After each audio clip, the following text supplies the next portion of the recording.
If you feel like you are stuck eating low carb, even though you know deep down carbs might not be evil, this episode is for you. Today I'm sharing my personal journey from strict keto and paleo to eating hundreds of grams of carbs daily. You'll learn exactly how I overcame the biggest obstacle to change, which wasn't information, it was really about my identity. I'll reveal the physical changes I experienced as I reintroduced carbs, the mental obstacles I had to overcome, and the practical strategies that finally helped me break free so you can do the same.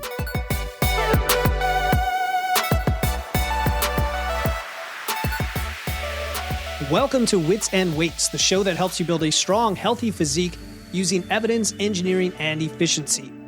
I'm your host, Philip Pape, and today's episode's a bit different because I'm actually interviewing myself, which I'm always hesitant to do in terms of sharing my personal journey, but people are always asking, and I think it's important to understand that we all struggle with the same things, just in different ways.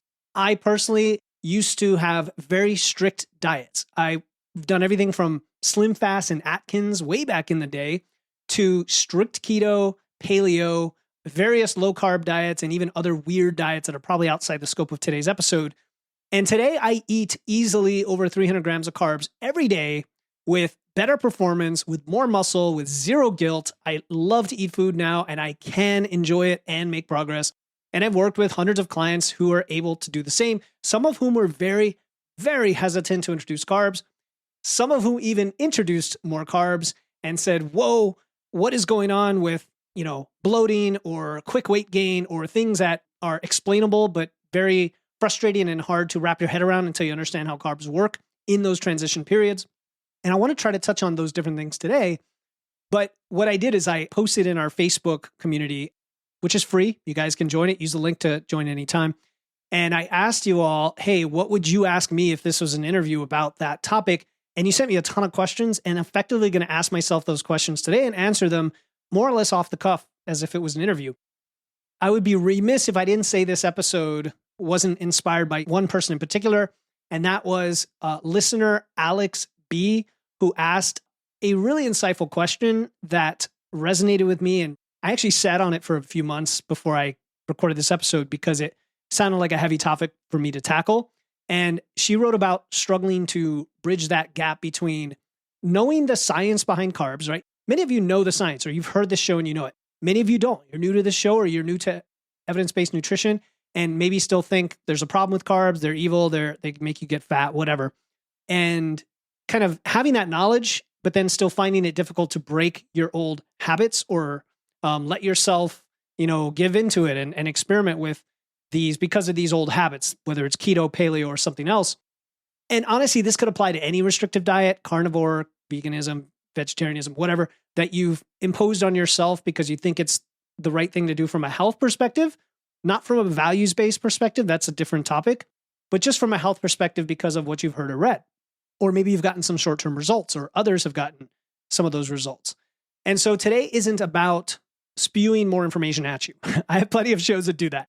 It's actually about how you change your behavior despite the fear, despite the identity you've built, despite years of conditioning. Sometimes we condition ourselves. Sometimes our upbringing and society and the content we consume has conditioned us.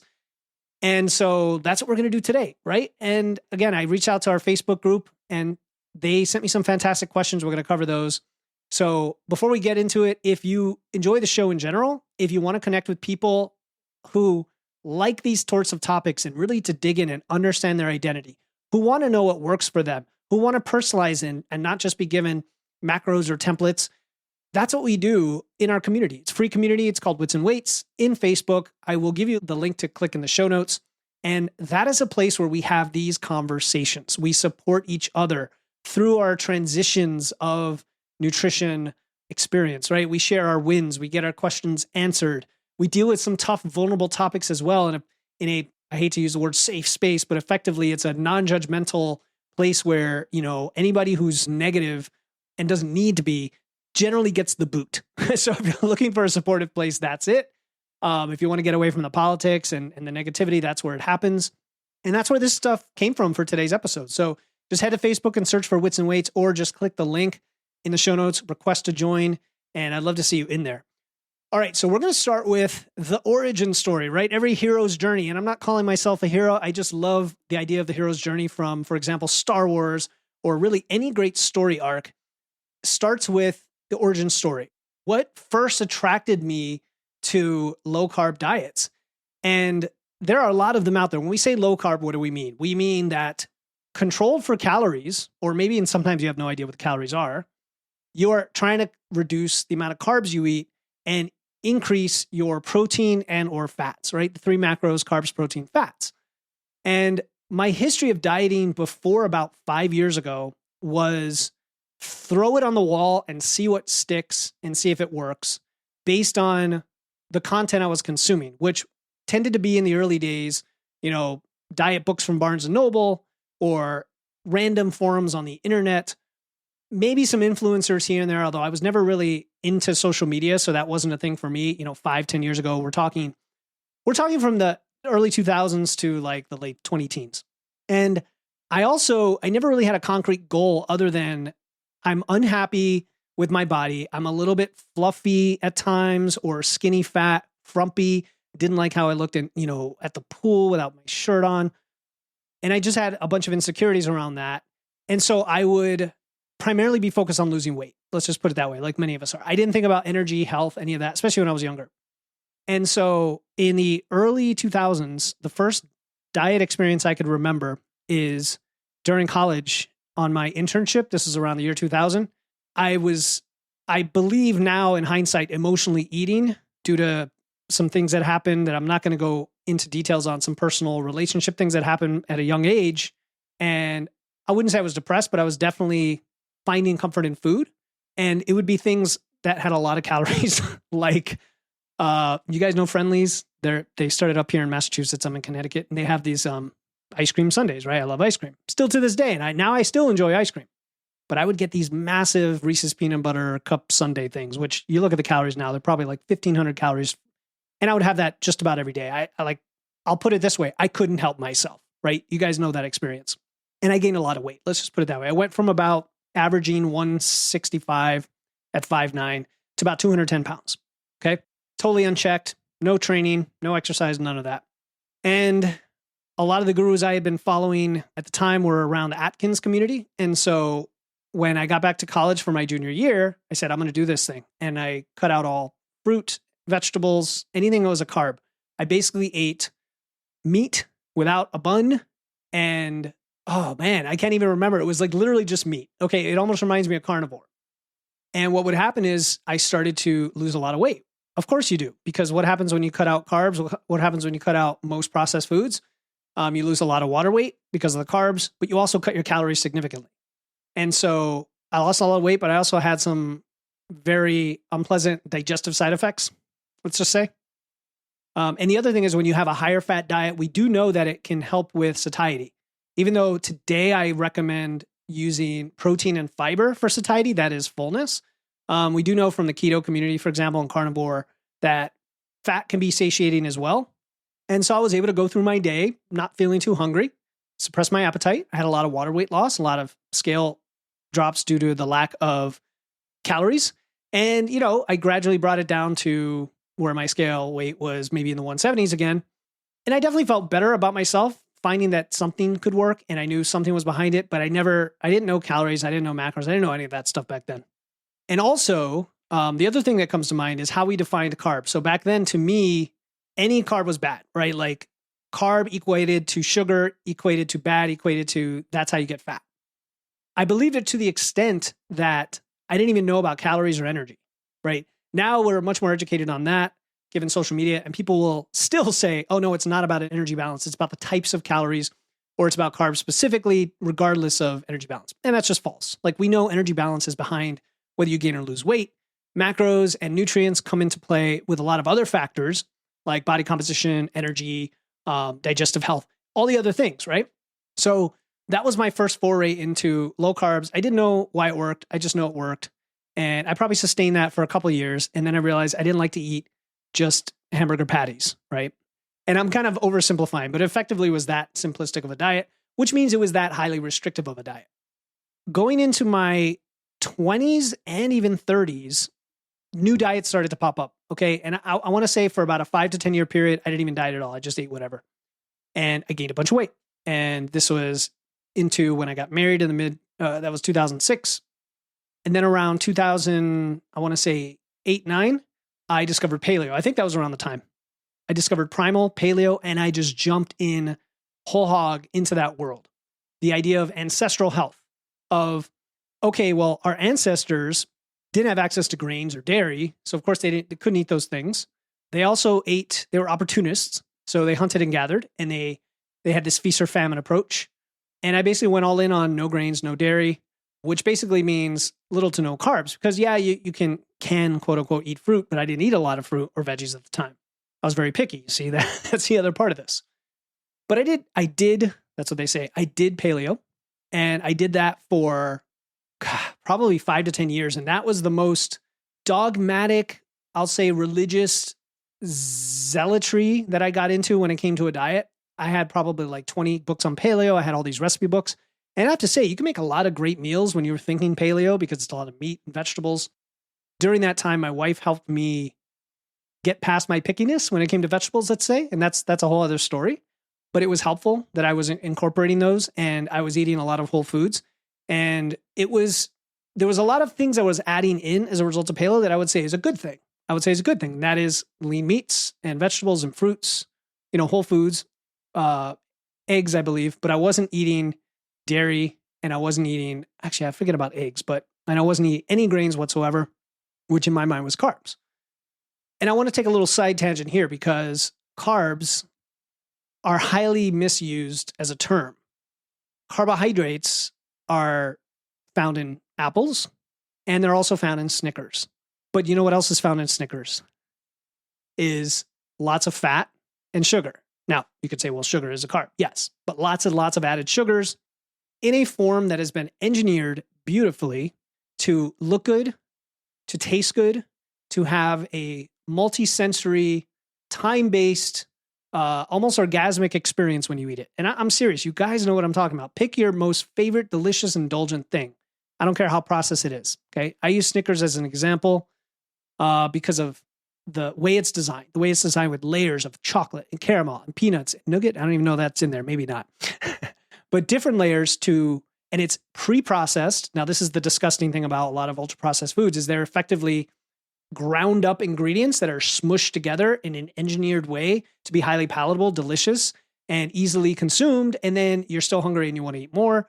And hence the slogan, you can't have just one. So when you think of carbs, do you think of pizza and ice cream and donuts and Doritos? Or do you think of oats and rice and apples and potatoes? Big difference, right? However, the anti-carb groupthink lumps them all together. And when people say I cut carbs, I'm like, what do you mean? So I want you to ask yourself that question, what do you mean? So for me, they were all poison. They were all lumped together. They were all like sugar in my mind, including fruits. And we know that's not the case today. So I did that. And at the same time, I started CrossFit. I've talked about CrossFit before early on in one of my earliest podcasts. I did that for about 8 years from like 2010 to 2018. And throughout that, most of that time, I also stuck with some version of paleo or low carb, eventually getting more into the keto side of things, which there's not a lot of differences. I'll be honest. It's basically a high fat approach that didn't really account for protein or calories. It was just, what can't you eat? What can you not eat? What do you have to cut out? So and throughout this whole time, I more or less maintained my weight, but I was also doing CrossFit and a lot of cardio, and I was kind of stressed out from the workouts a bit. Didn't really look forward to them usually, and it didn't do anything for my physique at all, right? Like I could lift, when I started, I probably could squat, 95 pounds or something small like that. And then by the time I was quote unquote done with CrossFit, I was only up to 225 on my squat. And I hear stories like this all the time. Unless you focus on strength, you're not going to get it up. Currently my squat is over 300, my deadlift's over 400, my bench is well over 200, right? Just the numbers you would expect from even average strength for somebody who's doing strength training. And I wish I started earlier, but I didn't. But that's a whole different thing when we talk about training. However, it's important because I wasn't training the right way, and therefore I wasn't thinking of eating to train the right way. And I never knew that carbs could be beneficial, nor was I training in a way where they were going to be that beneficial, if that makes sense. In other words, the vast majority of the population is either sedentary or they're active, but not in a purposeful way. such that they're not utilizing carbs in the way that carbs can be highly effective, which we're going to get into in this episode and why I wanted to do this. So that brings me to the next part of the story, which is the breaking point. And here's my first question from a listener where Tony asked, after essentially being anti-carb, what cracked that shell? So in late 2019, I would say the breaking point is ironic. And it's ironic because it happened around Halloween, which is around the same time as my birthday. And I decided yet again to go cold turkey from carbs. And I did it by avoiding the candy drawer. So I had gotten into a habit of, I don't want to say sneaking, but those of us who understand emotional eating, you do it in a way that you feel guilty, right? You feel like, I know I shouldn't be doing this, but I'm going to do it anyway. I can't help myself. F it, like I'm already doing it. And then each day it's like you think you're going to reset and you don't, right? Can you relate? So for me, it was all sorts of snacks, but especially candy, which, people say that's like eating like a kid. Well, yeah, a lot of us, that's what we're doing, the way we eat, right? So I would take the candy out of the candy drawer. And of course, that means I was deliberately going out and buying it to put there. I didn't have the restraint like my wife did in terms of just eating anything in moderation. She's great at that. She's really good at that. Just, I'll say naturally, she's always been that way. And I'm not, so I can overeat. And that Halloween/birthday, I said, okay, I'm done. I'm not going to have the candy for Halloween. I'm going to go cold turkey. And I did that for about 2 or 3 months. Again, thinking I need to cut out carbs. That is going to be the solution. But, did I feel miserable? Did I feel awful not being able to eat all the things during the holidays? I didn't have energy. I didn't feel like doing my CrossFit, like the whole thing. And so the turning point came, and this is to answer Tony's question. It took time, right? It wasn't like a black and white. Is with the mental fatigue and the performance stalls and being unhappy about my body and the social rigidity and like all of this stuff. I said, man, there's got to be something better because I see people out there succeeding. I even see guys in what was the CrossFit gym and now is more of a strength and conditioning gym with great physiques. They seem energized. Like maybe it's just genetics. I had always thought that to that point, like it's just genetics. So I asked my trainer, and again, I've talked about this story before, so I'm not going to get too far into it, but I asked my trainer, Andrew, like, what do I need to do to get a better physique and kind of figure this out? And that's when he turned me on to, he's like, you just need to lift for strength, big lifts, progress over time. Let's forget all the WODs, the workouts of the day, forget all the conditioning, just go for strength. And that got me down the path of going to Google and YouTube and podcasts and learning about strength. And it turned me on to guys like Eric Trexler and Andy Morgan with their muscle and strength pyramids, to starting strength, of course, and to that whole world. Eventually into the nutrition side of it about a year after that, which I'm getting to. So what shifted is I started to train for strength. The pandemic hit. That's kind of almost an afterthought at this point, but it did cause me to have to build my home gym for the first time instead of go to the gym, which is cool because to this day, that's what I have. I got a power rack, I got a bar, I got a plates, all that fun stuff, and started to train, squats, deadlifts, presses, overheads, just cranking the numbers up. And I heard that you had to eat a lot of food. So I just said, forget this low carb stuff, forget any diet. I'm just going to try to gain weight. Like it sounded really liberating actually to just gain weight and not care about it because I thought, well, now this is a purposeful gain, even though it was not done optimally by any stretch of the imagination.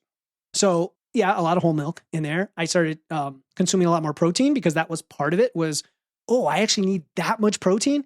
You guys know what I'm talking about. That 1 gram per pound or even 0.8 grams per pound. When you are not paying attention to your protein your whole life, you realize you are woefully under eating that stuff. So adding more protein in, I had more whole milk, more fat, more carbs, more everything. And I started to gain. I started to gain, started to grow. But my girth started to grow as well. Okay.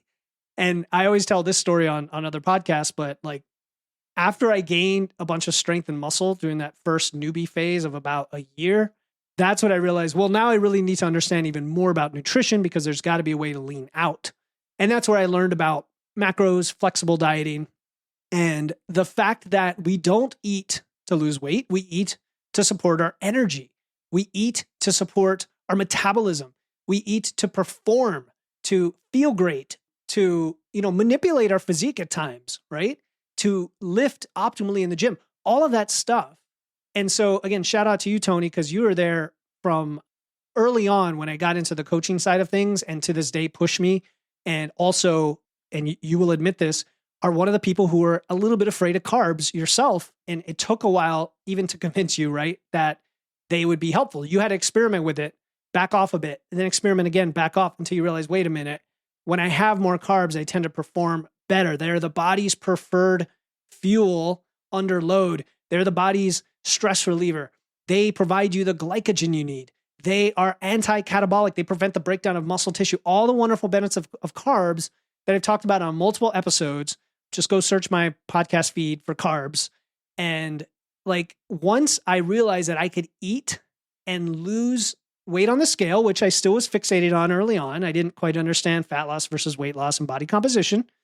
It wasn't until I read a book by Layne Norton, I think it's called Fat Loss Forever, where I learned all about body fat overshooting.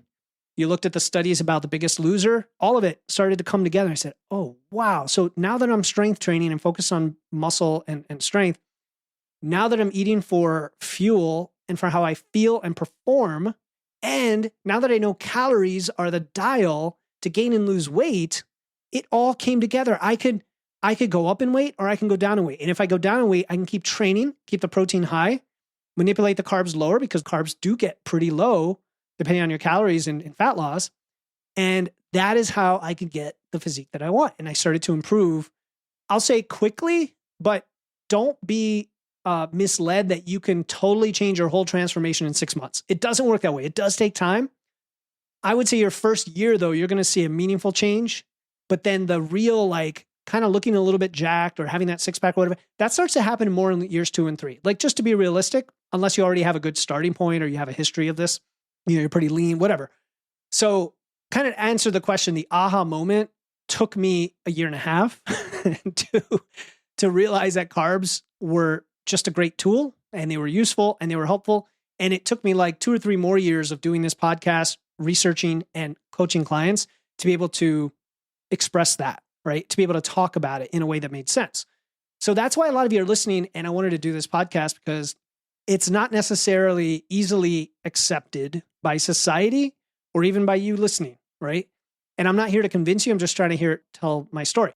So then this brings me to the next part of the story where I'm going to answer Alex's original question to me. And she said, hi, you've mentioned your previous keto paleo adherence and how you've since learned better and more importantly, done better. My question is how you bridge the gap between knowledge and implementation. I'm someone who knows the science behind carbs, but I still really struggle to break my old keto paleo habits and include anything more than non-starchy vegetables and a little fruit. So there's a lot in that question, Alex, and this is why I wanted to talk to you and everyone today. And I kind of answered it somewhat already, but I would say, first of all, the habits that were hardest to break were thinking of food with like a moral judgment, that anytime I saw anything with carbs, that was a no-no, right? That I had to avoid it. And so I think the biggest game changer for me, and this helps a lot of people that I work with, is the idea of additive nutrition, of adding in the things you need along with the things you want. So both. In other words, being intentional, right? In the past, and many of you listening, you're not intentional about it. And by intentional, I don't mean you're intentional about cutting out a bunch of foods. No, I mean you're intentional about why you eat what you eat and including those in. And so for me, that was, okay, I know that I need to eat more carbs before and after I train along with protein because that's going to support my training. I'm going to feel better. I know it might help to have carbs at dinner because it's going to help me sleep better. And I know that I only need so much protein and fat. And if the rest of the calories come from carbs, then carbs may be a lot higher than I used to eat. And now I have to find how to get them, right? Like it's those kinds of anchors, I would say. And I still had anxiety around carbs for a while. I would say because I had gained all that weight while lifting properly, I was wondering how much of that was associated with carbs. And I hear guys still on podcasts say, well, you just got to cut out carbs. That's how you eat better. And again, they're not talking about carbs. They're talking about carb, sugar, fat combinations like processed foods like pizza and whatnot. But instead of thinking that I have to cut them out, I think, what do I need to add in? And then what's left? And I can still enjoy other foods. And so where I'm going with all this, Alex, is, you said it's hard for me to break my old habits, include anything more than non-starchy vegetables and a little fruit. I would reflect on the psychological flexibility and your identity around that. for example, what are you avoiding? What are you avoiding and why? Right? So when I think about your struggle to break old habits, what comes to mind is things like habit loops. I don't know if you're familiar with Atomic Habits by James Clear, but the trigger reward type cues, the habit loops. And instead of thinking of carbs as this generic blob of a thing out there, be intentional. Ask yourself first, Alex, what is it about keto and paleo that you are still sticking to? Like, think about the habit that you are still doing. Because you said you don't want to include more than non-starchy vegetables and a little fruit. So, does that mean grains? That you don't want to include grains for some reason? And I had to break that loop when it came to paleo, because I always thought grains, and then I would tie it into this whole rationale or justification about how ancestors didn't have access to that, and they have phytonutrients, and they have anti-nutrients, blah, blah, blah, blah, blah. And then I had to slowly learn about the science of carbohydrates and the fact that consuming grains is perfectly acceptable if you can tolerate it. Some people can tolerate gluten, some can't. Some people tolerate other grains, some can't, right?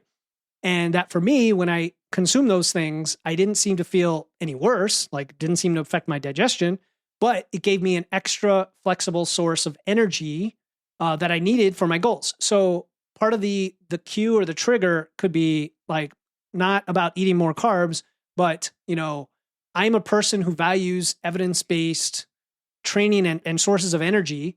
I know that carbs give me the glycogen I need to train really hard. And rice is a great source of carbs. I like rice. I like to prepare rice in this way and that way. And therefore, I'm going to include half a cup of rice with my next meal. And again, I'm just kind of spitballing it here with you about how to approach this for you. Like when I work with clients, Alex, everybody's a little bit different. And I know you and I talked about having accountability, meal planning, meal prepping, pre-logging. For some people, it's just like doing it, just saying, okay, I'm going to plan these things into my diet and I'm going to give it a shot and see how I feel. And then if I notice that I actually feel better, that's a good reinforcement of that loop. And so as far as the identity side of things, I think it is about feeling safe and secure, right? Like secure with your choices, not having guilt. Right now, you may feel guilty when you grab something else that's not on your list of approved things that you used to think were bad with keto. And it might require just adding one of those things in and seeing what happens and noticing that the sky doesn't fall. And if anything, you'll realize, ooh, I really enjoyed my food a little more because I had this extra ingredient. Ooh, it gave me some more energy, better sleep. Some people report better hormones or less stress, like all of those things. If you can lean into usually the non-scale victories, they call them, and tie them to these choices, you can gradually break the loops and build them in. Again, working with a coach can be helpful because they can be someone you fall back on and you can transfer some of that emotional stress over. And I love to help people do that because they might just not do it on their own and they need that push. But I'm hopefully giving you that little bit of a push here. And you could always jump into our Facebook group and just post your experience. Say, look, I brought this up with Philip. He had the podcast. It wasn't a good enough answer. So I'm posting for you guys to help me out and be specific. And we could do that. So that's just kind of my thoughts on habits, right? Like any habit, you're going to have to break it, but you break it in a positive way by adding in the thing you need and then tie it into a loop of a reward. Which leads me to the next question, which is from Christy L. And she said, what part of your identity or belief system did you have to confront or let go of when you shifted away from keto? And how did that affect your relationship with food and your body? So the thing I didn't realize for years, Christy, was that I basically had disordered eating without admitting it or knowing it, right? It was disordered. It wasn't to the point of like orthorexia is an obsession with clean food. Obviously there's eating disorders, nothing like that, but more of a disordered eating of tying so much of who I was with what I ate. And the irony, as you know, is I talk about this stuff all the time now. I talk about food all the time. I track my food and everything. And yet I feel free from food, if that makes sense. In other words, I know the fact that I have dietary and psychological flexibility now is so empowering. And it gives you this sense of confidence, knowing that you can manipulate your health, your physique, your activity, your whatever, get a result you want and do it eating anything. And I say anything with quotes because, again, this is not licensed to just literally eat anything whenever, right? It's in a controlled, structured way. So again, your question, what part of my identity or belief system, that's part of it, is the moral judgment on food, the disordered eating, the fact that there are good and bad foods the fact that science somehow supports that you can't eat a whole class of foods, like to this day, and you know this from, Dustin's work as well. He talks about it all the time. It's like seed oils and artificial sweeteners. And like, there's so many boogeymen out there. And the general default response I have to any of those until proven otherwise is the dosage makes it the poison, and almost anything can be consumed in moderate amounts without any, negative effects. And therefore I don't worry about those. What I do think about is, how do I feel myself as an athlete? So I guess my identity and my belief system was that I could even be an athlete, that I can perform and lift weights and heck, look good. I mean, honestly, and I'm still working on it. Like, we all have insecurities. It's not really about that so much as I see the result from it. And once the food freedom kicked in and I was doing the right things, which is important, right? Because some of us are not training the right way or training at all or training consistently. And that's a big piece of it. Once I was doing that, it all started to click. And then my relationship with food became very objective, I'll say. Like, it's not emotional anymore, right? Even hunger now, when I experience hunger in a fat loss phase, it's like an objective feeling of, okay, I understand what that is. Like, physiologically, physically, psychologically, I understand what it is now. And it takes work to get there, right? It takes a lot of work for some of us, myself included. And this is what I work with clients every day. And I'm sure you've experienced that yourself. And then it translates to your relationship with your body. Because let's be honest, when you actually get a result, when you're able to lose fat and build muscle and like improve your physique, your hormones, your metabolism, it gives you tons of confidence, and it makes you walk upright. It makes you have less anxiety among people. Let's say if that's your thing, it makes you more confident to take action throughout other areas of your life. And all of that is tied up to our identity. So that's kind of what comes to mind for me. Hope it answers that question. So shout out to you, Christy, for that. I think I addressed what you were asking. And then when we get to the practical side of things, I love these questions as well because they're kind of easier for me to answer. But Jimmy Q asked, how many carbs did you go from and to? So how many carbs did I go from and to? And was there an immediate weight gain, even if superficial, like water weight or glycogen? Let's see, he had other questions too. How long did it take to regulate and get used to high carb? How much more energy did you end up having at the gym, assuming you were strength training during both diets in similar fashion? Good question. So the first one, once I learned about macros and energy balance, it was actually pretty easy. Number one, anchor my protein. Okay, 0.8 to 1 grams per pound. Number two, peg my fats at around 30% of calories, give or take 10%. Number three, the rest goes to carbs. So by definition, you are now anchored by calories, protein, and a little bit by fat. I mean, the fat is flexible, right? So you're kind of anchored by calories and protein, meaning trying to gain weight versus lose weight, you're going to have much different level of carbs or much different level of calories, but because the protein is anchored, the fats and the carbs are going to swing around a lot. So in actual numbers, if I'm at maintenance eating, say 2,800 or it depends on what my maintenance is at the time, but 2,600 to 3,000 calories, I'm still going to be eating 350 grams of carbs maybe. If I'm gaining, I'm going to eat a lot more than that. So like crazy amount, maybe 500. And if I'm losing, for me, most of my diets, I'm eating around 2,000 calories, maybe 1,800. Then I'm down to like a couple hundred grams, maybe less, which as you note, none of those are low carb. Now, having said that, just caveat, I have plenty of clients who have much lower metabolisms. They're smaller or, a petite female or somebody who just happens to burn fewer calories. And they might burn, let's say, 2,000 calories as their maintenance. And when they go to a diet, they're at like 1,400 calories. Well, their carbs are now probably going to drop to 120 grams, 100 grams, maybe less than 100, maybe 80 grams, maybe even 60. And then we get into what we think of as low carb or even VLC, very low carb or keto, right? So it's going to depend on the calories and then the protein, where trade-offs can always be made. And that gets into the nuances we're not going to get into today. Trade-offs can be made. Now, the keto and carnivore worlds, when they think of carbs, they think of just making it as low as possible because they care about being fat adapted and they care about ketosis and all of that, none of which matters because the glycogen is the first source of energy your body is going to seek. If it doesn't, it's going to go to fat. At the end of the day, calories are calories. Like based on how much you consume and how much you burn, you're going to store energy, whether it's consumed from glycogen, glucose, or fat, right? And I've talked about that many times as well. So the caveat is if you've been low carb for a long time, and I did the math recently, if you've been like, say, 50 grams of carbs for the last 2 years, you're on keto, and all of a sudden you jump to 300 grams of carbs or 400 grams of carbs, right? And I don't recommend doing that overnight. take a week or two to do it regularly. I mean, incrementally.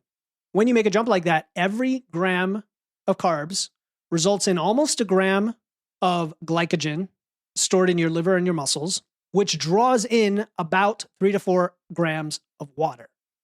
So if you did the math, you could easily gain 2 to 5 pounds with a big jump in carbs just from water weight. And that's like at almost like any body weight. So a lighter person will see that as a massive weight change and get freaked out.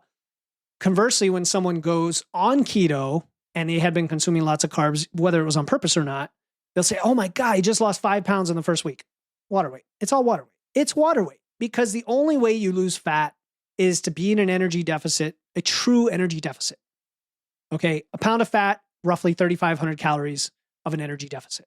Now, to be fair, if someone goes on keto, they probably are cutting out a whole bunch of foods and a whole bunch of processed foods, and thus a whole bunch of energy or calories, and they might lose fat as well as water weight. And they're probably also going to lose muscle because most of those people are not lifting weights. Some are. That's a whole separate discussion. Now, as far as how long it took to regulate and get used to high carbs, it took me like a day, And no, I say that in jest, but remember when I talked about how I started lifting, I started following starting strength and I started just eating whatever.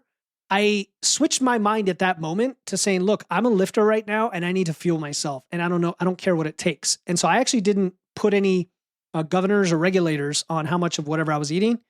And I tolerate foods well. Like I'm lucky, maybe, is that the word? Like no matter how badly I've eaten in the past, my gut seems to handle things well. I don't have any allergies. I don't have any intolerances.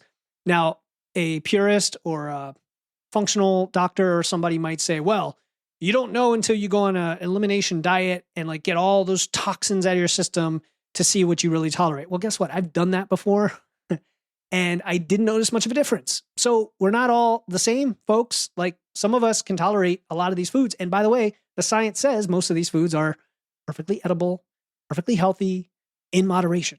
So going back to the dosage is the poison. So how long it takes to regulate and get used to high carbs, I would say within a few weeks for most people. That's my short answer. If I have a client who all of a sudden eats more carbs, it doesn't take long before they do it and they start to enjoy it and they start to say, whoa, like you're right about this stuff. Like I have more energy. I can lift more. I was stuck on my bench for months or years and all of a sudden I'm up, 5 pounds on my bench last week or 10 pounds, whatever. Same thing happened to me. I mean, I did them both at the same time. So it's kind of tough to tease out the variables. But because I was actually eating more on purpose, and for years and years and years, I had been like restricting. I did that combined with strength training, exactly what I do with my clients now when they get started. And it was just like, oh, everything started to take off like never before, right? All my lifts just went up 5-10 pounds every time for a few weeks. And then it kind of leveled off a little and then kept going for a while after that before I had to go to more intermediate programming.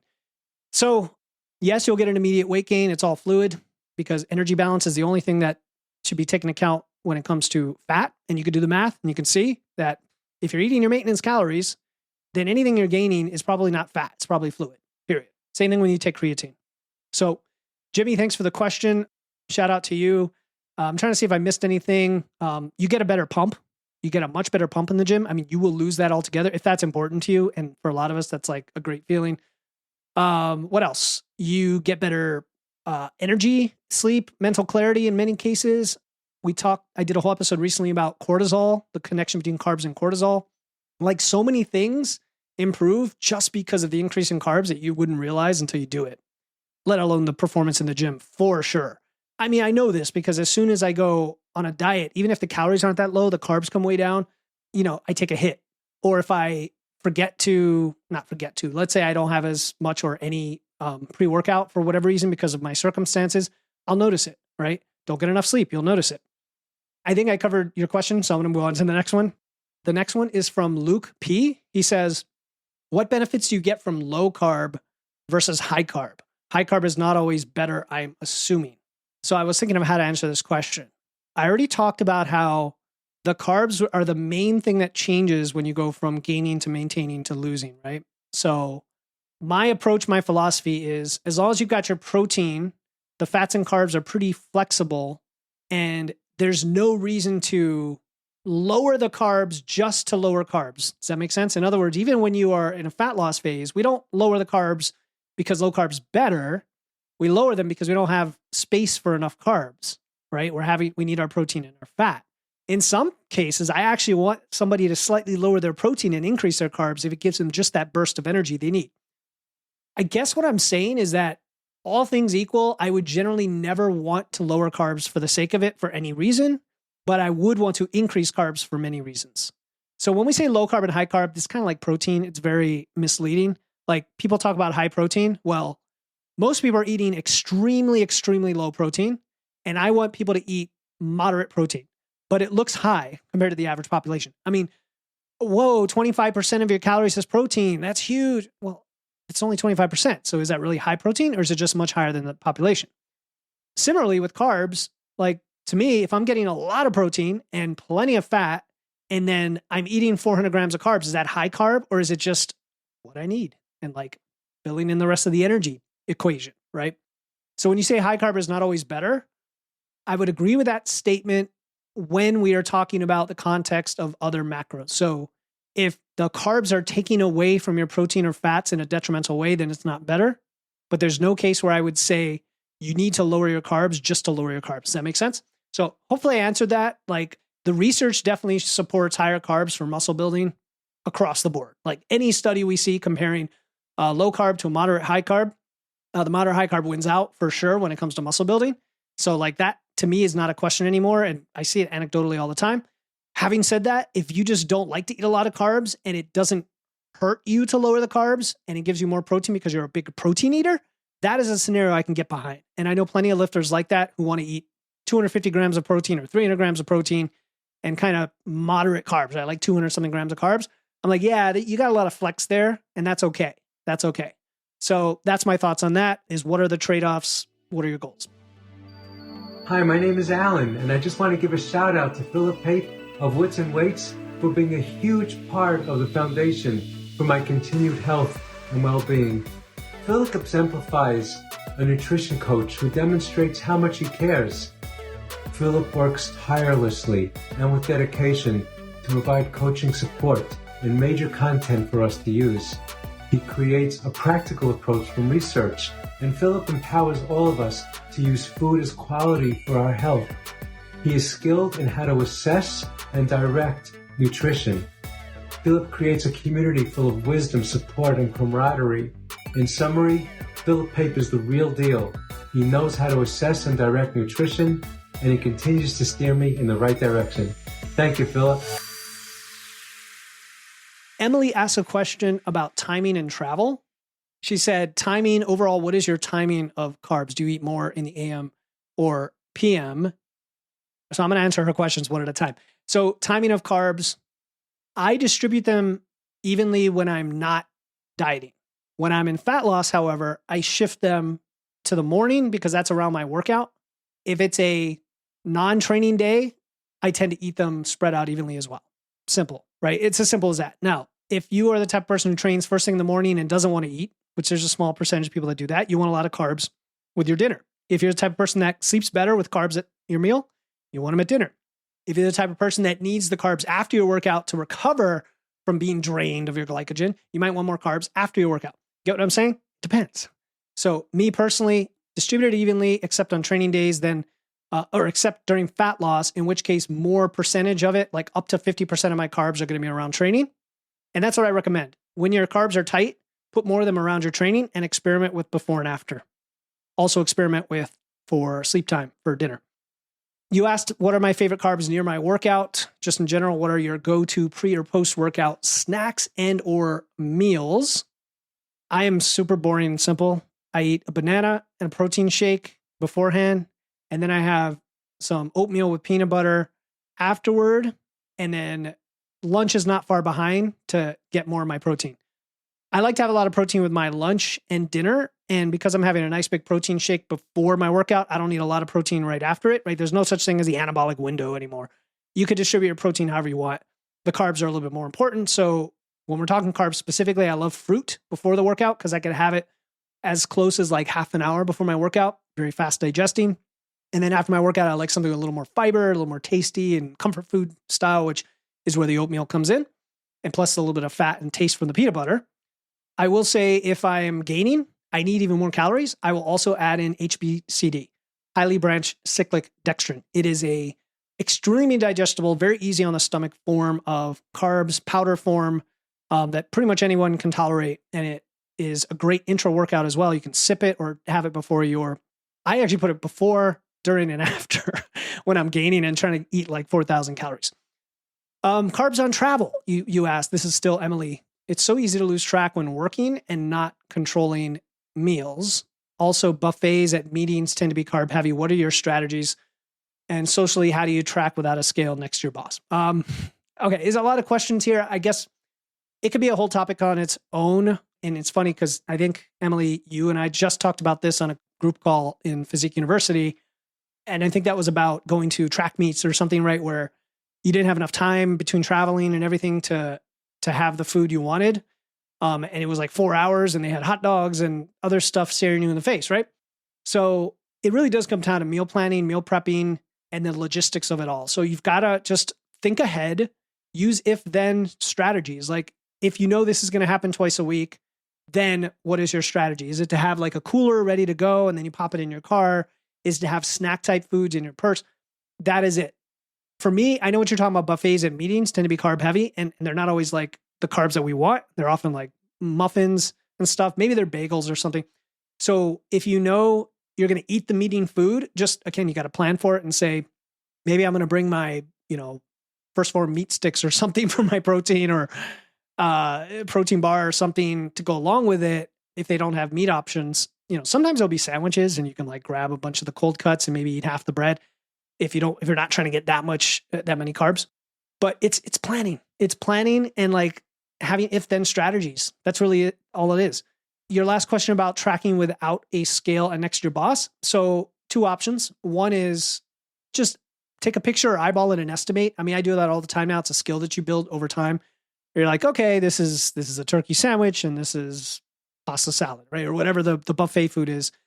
Or if it's just a lunch you packed and you didn't pre-measure it, which you could pre-measure it if it's at home, but if somebody cooked for you, again, just estimate each of the main ingredients that have calories and put them in as grams. MacroFactor has a new AI feature where you can take a picture and it'll do it for you. It's like 90% accurate, which is plenty good enough for most people. And there's a text box so you can tell it generally what's in there, like what do you see, so it can be more accurate. Those are things you can do. Okay, so let's see. All right, next question. This is from Alan F. All right, Mr. Allen, everybody knows him from the Facebook group for sure, and also Physique University. He says, did you give thought to the glycemic index of the carbs you were utilizing? And then another question, did you have a priority list of carbohydrate foods you were incorporating? I'm going to answer that one because it's easier. My priority list is just the simple list of foods that I like. That's it. So like, if I were to provide some nuance on that, because this could be why you're asking somewhat, is different foods have different levels of macros, right? So rice is pure carbs, just like shrimp is pure protein, essentially. Beans, however, are carbs and protein. So if I were to prioritize, if I'm absolutely trying to have pure carbs, I'm going to have things like fruit and oats. Well, oats have protein too, but never hurts to have protein. Rice, simple starches. They could be refined whole grains, but I mean simple, like breads and pastas and whatnot. And it's just like I would do if I was trying to have dairy that was more protein than not. I would look at the protein density. Same thing with carbs. What's the carb density? And then I don't stray from that. Like I'm fairly boring. I like to explore occasionally in the grocery store, but usually I just stick to, okay, here are my like 5 favorite fruits. Here are like my 5 or 6 favorite vegetables. I like oats. I like rice. Keep it simple. I know you are very, I'll say you love to explore the variety of foods out there and do lots of fancy recipes, just like Carol does in the group. And that's awesome too, right? If that's what you love to do. But going back to your first question, did you give thought to the glycemic index of the carbs? The answer is no, but I used to. So I'm glad you brought that up because I fell prey to a lot of these silly little things. Like I say silly, like I was going to say blood sugar, and that's going to offend a lot of people. I think blood sugar is important, but I don't think it takes a lot to do it right and then not have to think about it. In other words, like if you eat balanced meals and you have a lot of fiber, you're going to take care of your blood sugar as long as you're training, right? As long as you're lifting weights and walking. So I don't give too much thought to it. I know some coaches and some folks even I've had on my show, like they focus on that. And And it can be a valuable tool for people who aren't aware of it, because then it says, okay, how do I improve that? But glycemic index has to do with, insulin or blood sugar spikes as well. That's why I bring this up. Insulin sensitivity, all of that. It doesn't matter. Once I discovered through learning the science that if you're lifting weights and you're walking inactive, that you're going to be highly insulin sensitive, it didn't matter. I could even eat a pure carb meal. My blood sugar will spike and it's fine. When I'm low on calories, I don't do that though, because what'll happen is I'll get like an energy crash. And many of you listening, if you feel that like 3 p.m. energy crash, sometimes you go for a high energy food like a candy bar, right? Or chips or whatever for that reason, because your body's craving the energy. But if you have balanced meals that are always protein and fiber first, you don't have to worry about glycemic index at all. And for anybody who knows GI, you know that it's like averaged out for the meal. So if you're having protein and fiber in there and some fats and whatever, it's going to bring the whole GI down for the meal. If you're diabetic, it's a different situation. You may have to be more conscious of it. So the answer is I went down those rabbit holes sometimes, but I was just trying to avoid carbs in general. I wasn't like, oh, give me the low GI carbs, not the high. No, I didn't do that. If that's a concern for you, I'm not the guy necessarily to talk to, because I don't think it's necessary for most people. Or if you're training, walking, eating balanced meals. And then nutrient density. Yeah. So I think that's it. I think glycemic load is what we call it, right? The context of the whole food matrix. That's more important. Okay. Next question is from Alex B. So this is going back to the original listener who wrote in. And this is another part of her question. She said, I think it's a combo of habit and learned fear or anxiety response from years of indoctrination. I know better, but knowledge only gets you so far. I've done the prepping, but not logging ahead. There are basically always potatoes, beans, and bread ready to go. In any case, I think you're right. I don't have a knowledge gap, but an accountability one. And I and many others default to maladaptive habits and systems even when we know better. So I wanted to throw this in and kind of close the loop on all of this, because for many of us, myself included, no matter how much we know the right thing is to do, we need that accountability. And accountability comes in so many ways, right? You can even build self-accountability by using an app. Like I use MacroFactor. Initially, for my first year and a half of nutrition, I just used that. Then my accountability came in the form of getting a coaching certification, having clients, and I have worked with coaches like informally for my nutrition as well. I haven't actually worked one-on-one with a nutrition coach for a period of time. I've been thinking about it for some of the advanced things, but at the same time, I'm confident in my nutrition. And this is the thing, you got to assess, like, if you really enjoy something and you love learning about it and you're able to be consistent with it, then you're good. You're good. If, however, something like strength training, you're constantly missing your training sessions, constantly moving things around, never sure what to follow, like you just have all this uncertainty and lack of confidence around it, or you feel frustrated and inconsistent, that's where you need something, whether that is a free Facebook group, a friend or accountability partner, a coach, a community, paid, free. It doesn't, like, they're all different forms. Obviously, I provide various forms of this because everyone has different budgets and needs and whatnot. And some people can shift between them, right? I've had folks that came into the Facebook group, link in the show notes, totally free. They saw what things were about. They started to learn. They started to listen to the podcast and they're like, okay, interesting. Well, I have this really big goal and I'm kind of struggling to get there, even though I know what to do. Let me join Physique University and get motivated by people, but also be able to reach out to Philip and get some more personalized guidance, have a plan, have a way to diagnose issues along the way. And they'll do that and they'll get a great result. Or they'll do that and they'll say, all right, I'm getting a result, but I have these very specific issues for me related to my hormones, my thyroid medications, my age, my equipment access. Maybe I'm kind of shy and I don't want to be sharing everything with a group, right? Like there's different reasons. And they'll say, okay, I want to work with you one-on-one. Or again, there are things in your life where you may be able to hold yourself accountable. It's all different. It's a spectrum. So why I brought this up, Alex, is because she acknowledged that she has the knowledge, but has a lot of habits and they're hard to break sometimes without that accountability. So I just signed up a couple clients this week, in fact, who are very much like that. They are advanced clients. Like they have been training and learning and applying nutrition and tracking macros and everything for years and have gotten great results. Some of them have competed, bodybuilding and stuff like that, but they know that they can learn more. There's always subtle things that they need to reach out to someone else for. Okay. Anyway, behavior change is so important in this space. The role of like cognitive dissonance, where what we believe doesn't match what we're experiencing, and we're trying to resolve that when it comes to shifting our diets, is really, really important. along with the role of community and accountability. All right. I think this episode is way past the time I wanted it to be. Hopefully I'm able to edit it to be shorter. But I think the big thought from all of this, and I don't even know if I covered half my story, to be honest, is that what I finally learned around 2021 when I launched the podcast was that the sustainability and the flexibility are the main driver of all of this, like your ability to adapt and go with the flow and go with life. And if what you're doing does not have that flexibility, it's going to be a problem at some point. It's going to be a problem. I guarantee it. If you're following strict keto or any other highly restrictive approach, and don't tell me carnivore is like just wonderful and it works for you and it solved all your problems and I could do this the rest of my life. Maybe 0.1% of people, maybe, but in reality, you come to me a year later and tell me that you're still eating only these 3 foods. And I'm using a little exaggeration, I realize, but it's kind of what it is. You know, it's kind of like a kid who only eats like 6 things, right? Doesn't eat their fruits and vegetables. That's carnivore. But any of these approaches are highly restrictive.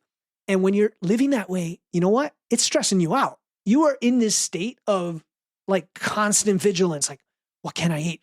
What's the next poison or toxin lurking around the corner that I have to avoid?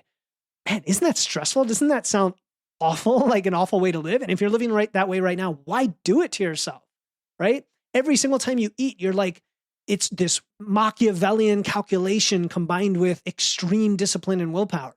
You know, social events are these minefields where it's all temptation. Like every social event, all it feels like is constant temptation and saying no.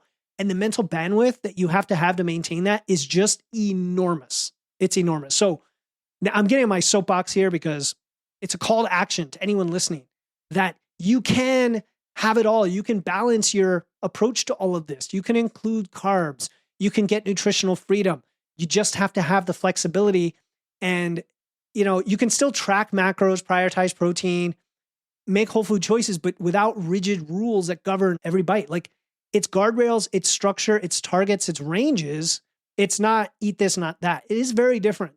You know, if you want to argue with me that it's the same, I'd like you to try them both out and tell me that they are the same. And if they are to you, then that's your experience. And even with that, I would say that there are other ways to have those guardrails and flexibility, just with a slightly different approach or method. That doesn't require cutting foods out. And so instead of thinking, okay, I need to follow this diet, think, how do I build a sustainable lifestyle that supports my goals, that enhances what I'm doing? Quality of life is so important. It's so important. And you got to live with what you're doing and be happy with it. You don't want to just tolerate with misery what you're doing. Think about it. Are you just tolerating your diet right now? Are you miserable? Or are you living with it happily? And, you know, I don't mean roses and sunshine and it's perfect every day. Of course, I don't mean that. I mean, you're satisfied. You're like, yeah, I can do this the rest of my life. There's always a little effort involved with everything, of course, but this is way more freeing and flexible than the other approaches. So I guess as we wrap up this self-interview, but I guess it ended up being a Q&A, what I want to emphasize is that I was looking for a diet, like the one true diet for years. Keto, Atkins, I didn't even mention Slim Fast, but I did that. Paleo. And at the end of the day, it wasn't about the right diet. It was about the right approach for me, which means your diet itself evolves. So it's principle-based rather than method-based. And that means you can have multiple nutritional approaches, not only for different people, but for you at different stages, for different times of the year, for different contexts and objectives and goals. That's the power of all this, because now you're not fixed into one approach.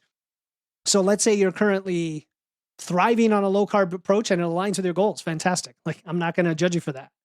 But if you're staying low-carb because of fear, rather than like preferences or results even, I hope this gives you the permission you want to experiment, to evolve your approach. That's what we are all about, because the social media world, the nutrition world is just full of zealots who promote their preferred diet as the only way to eat. They do it for views, for clicks, for engagement, and for money. And I'm not against money. I'm a capitalist through and through. I love money, just like you. But I wouldn't do this shameful self-promotion and something that actually harms people for that. Now, I've been the person who talks people's ear off about how great low carb is. This is before it ever became a business for me. And in hindsight, it was exhausting and isolating. And I think there's tremendous freedom in letting go of dogma of any kind, dietary dogma, training dogma, and embrace the idea of flexibility. Not that we're all special snowflakes or anything like that. We're all like super, super, super unique, that what works for you doesn't work for me. The principles are there. The principles are universal. It's the dogma of fixed methods and approaches. I think that your relationship with food should be a great part of your life. Like, it should just be a good, fun part of your life and something you enjoy, not constraining. Your diet serves you. It's not the other way around. Your knowledge is going to continue to grow as your experience grows, as you listen to podcasts, get involved in communities, learn. The evidence is going to keep changing as well. You know, what we know about the evidence, I should say. And that's, to me, very exciting. So if you found value today, if you stuck through this long, if you want to continue the conversation, just join our Facebook group. That's all I'm going to ask today. Just search for it in Facebook or click the link in the show notes. And that is where questions like the ones we covered today get discussed all the time. You can share your journey with carbs or any other diet you want. You know, some people are there who are doing carnivore and they're like, yeah, I love it. That's great. Come in there. We're not going to judge you. We're going to present all the evidence and let you decide for yourself.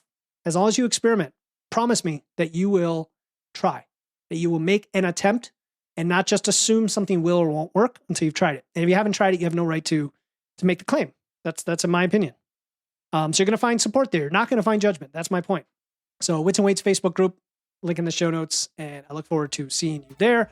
Until next time, keep using your wits, lifting those weights, and remember, the best diet isn't the one with the most zealous following. It's the one that works for your body and your goals and your life. I'll talk to you next time here on the Wits and Weights podcast.